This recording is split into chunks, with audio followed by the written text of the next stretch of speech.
So I studied long, but I didn't study wrong. And honestly, I really do think he lives in Portland. Now his home is in Portland, they say. So one, I think he's just going to stay on the West Coast. It's close to his house. No time zone difference, and all that. I think with New Orleans, I think he's looking at Drew Brees. How long is Drew Brees going to be around? Because let's be honest, Sua's trying to get paid as well. If he was really just trying to get just a ring, he would have visited some other teams. So he's trying to figure out what is the best possible scenario where he can get some change, but also make a run into the playoffs and possibly the Super Bowl. So I'm going to go with the LA Rams. The LA Rams, again, for the corners that they added, they'll pair him with Aaron Donald. I know he's going to look at it as, Jared Goff had a tremendous second year. No one saw that coming from Jared Goff. Todd Gurley, he seems to be the real deal now. They will need some, wide receiver. You got Cooper Kupp, and everything. So, but we saw what they could do with guys like Sammy Watkins, Robert Woods, So those weren't just number one guys that everybody wanted, but they played well. And I think he'll look at that and he'll think, man, me and Aaron Donald, that's going to be a problem. That's going to be a problem. And he's thinking as well, I'm not going to be getting any double teams, not the entire game. Double teams, triple teams, Sean McVay, we seen how he changed that offense around for them. Tennessee, I think, was in the mix, but it's a new coach. Mike Vrabel is there. It's prove it to me. Let me see it. So we don't know what's going to happen there. And with New Orleans, again, I just think he might be looking at Drew Brees, just saying, look, he's not going to be there much longer. Drew said he want to play well into his 40s, but we don't know, how well that will go. You can say it, but it's different if your body just starts changing on you and saying, no, it's not going to happen. But I think he could probably get the money right. They probably could get the money right and get him in L.A. And if he goes to L.A., any of these teams, but if he goes to L.A., they're going to be a problem. They're going to be kind of like Minnesota, but with a little bit of an upgrade at quarterback. I'm going to say that again. They could be like Minnesota with a little bit of an upgrade at quarterback. Now, Minnesota wide receivers are better than LA wide receivers. But I'm talking about the defensive side. They could give people a lot of problems. Nobody already didn't want to see the LA Rams to begin with. And let's just be honest. That playoff game with the Falcons, if not for it was 2 muff punts that they had on special teams. If not for those plays, we don't know how that game would have turned out. A win is a win. It happened, but those are uncharacteristic mistakes that happens in a game. Not like that. Not on special teams how that happened. So they have to look at it as that, we are on the up and up, and I think Ndamukong Suh is looking at that as they're on the up and up. And, of course, again, it's close to his home. He lives in Portland. I think he would be good with going there and staying in L.A. I think he seems like he's a guy that can handle the L.A. scene, I don't know about those taxes and everything because it is expensive to live in California or to do anything in California. But he's going to get paid. So I think he'll be all right. And speaking of getting paid, we are at that point of talking about Matt Ryan and his contract extension situation. So this has been a long talk here in Atlanta. And everyone is trying to figure out, what is Matt going to command? What is he going to ask for? What is he going to want? You're looking at, the 2016, MVP. of the regular season. You're looking at, the most winning quarterback in Falcons history. You're looking at a guy who's got the Falcons to the playoffs multiple times. A lot of things. But this is Matt's third contract. This is the contract where pretty much after this, unless he's, Drew Brees or anything, that's very hard to do. Unless he's Drew Brees or something like that to beat Father Time, this is probably his last big contract. So you're in the middle there of cashing in, but at what cost of cashing in? Kirk Cousins just got paid $28 million a year, fully guaranteed for 3 years. Matt Ryan is looking at that. His agent is looking at that. But the question is, what is it that you want? What is it that, at the end of the day, Matt Ryan wants? We know he wants to win a Super Bowl. We know he wants to compete year in, year out. Devontae Freeman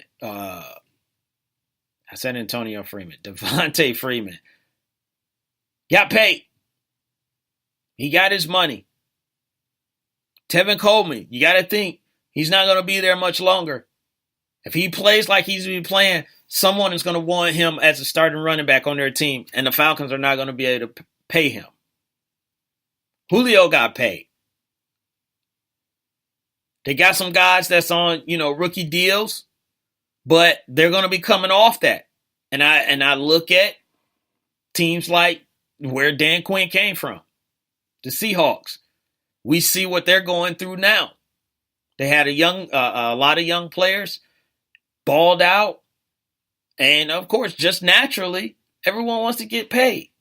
But if Matt Ryan is consuming a big portion of the cap, are they going to be able to make the necessary moves? Are they going to be able to stay competitive?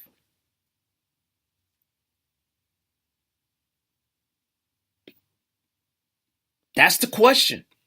That is the question of this whole Falcon situation. Now, some people feel that Matt is kind of, for lack of a better term, holding the Falcons hostage at this point from making moves in free agency because they're trying to get his deal done.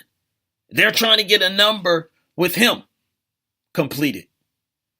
And then they can go after other pieces.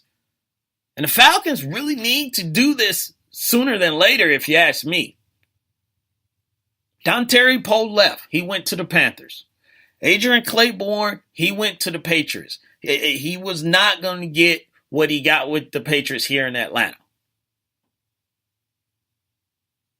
I think Derek Shelby, I think they cut him or he left. So you got guys that you need to replace on your line. And in last year, this defense was their best piece.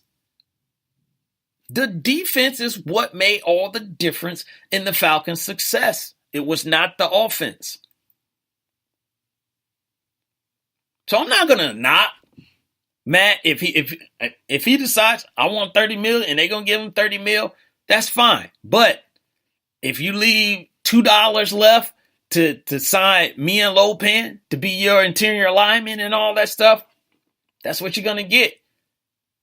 And you need to get back to basically putting up 35 to 40 points on people every week if you're going to do that. So I'll never knock anybody about getting their money, because everyone wants to knock them. But if they're in the same situation, most people are going to take the money.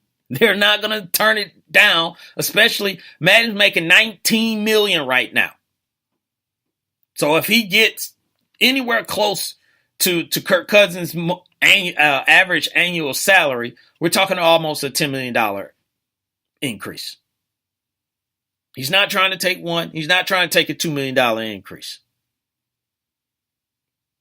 But he has to be careful with this. Thomas Dimitroff has said that they've been working on this and they're trying to find out a win-win situation, for both sides that will work. I don't know what it is. I mean, I'm not a GM, so I don't know what a win-win, is. Maybe it's, Matt takes longer and they stretch it out, or maybe they give him a lump sum up front, so then his base salary is a lot lower. I don't know what that means, But whatever it is, it needs to get done soon, sooner than later. Because right now, at this point, all the free agents that you probably want to, dip your hand in the water to feel what the temperature is, they're getting on with other teams. A lot of people threw in Ndamukong Suh, to come here. He's not coming here. He's not going to be able to get the money. They're not going to be able to talk to him about the money because they're still working on Matt's deal. So it looked like they may be building through the draft. That may be their plan. I don't know. They may have some people that they have, that's really on their radar. If that's the case, they're trying to cash in on that. But I think the deal needs to be done sooner than later because at this point, he's going to get paid. I mean, like I said, he's making almost $20 million right now. 25, I think, will be good, for Matt. The top 5, average salaries right now. Kirk Cousins, 28, of course. Jimmy Garoppolo, 27.5. Matthew Stafford, 27. And then Drew Brees and Derek Carr, 25 million. The only thing, well, there's a lot wrong with that list, but the one thing on that list, Drew Brees is the only person I think on here who's won a playoff game. The rest of these guys, Kirk Cousins, I don't think he won a playoff game. He's been to the playoffs, but he hasn't won a playoff game. Jimmy Garoppolo, 5 games. He's played total. So, of course, he hasn't been. Matthew Stafford, been to the playoffs twice. Haven't won a playoff game. Drew Brees, won a Super Bowl, has won some playoff games. Derek Carr has not been to the playoffs. So, I understand what the market is.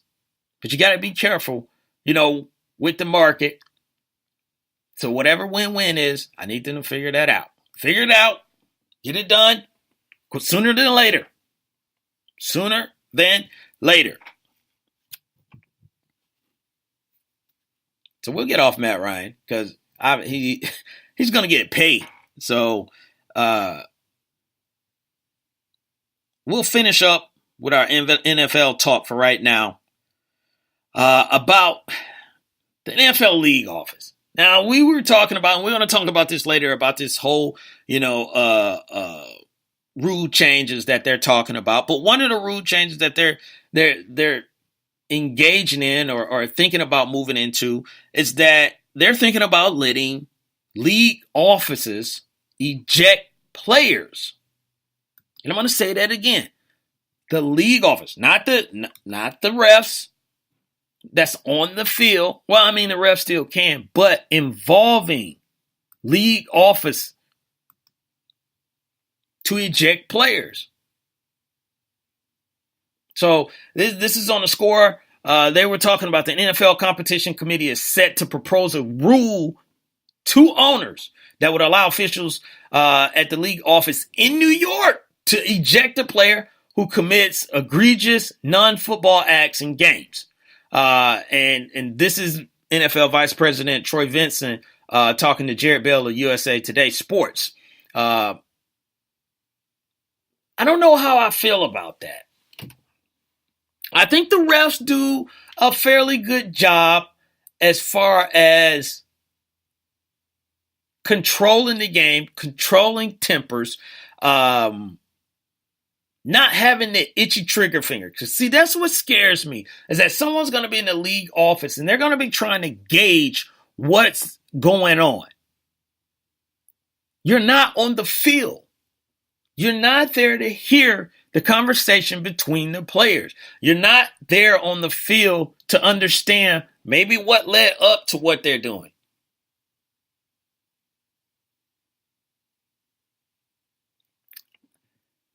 But they're talking about egregious non-football acts. And the only real thing that I can think of that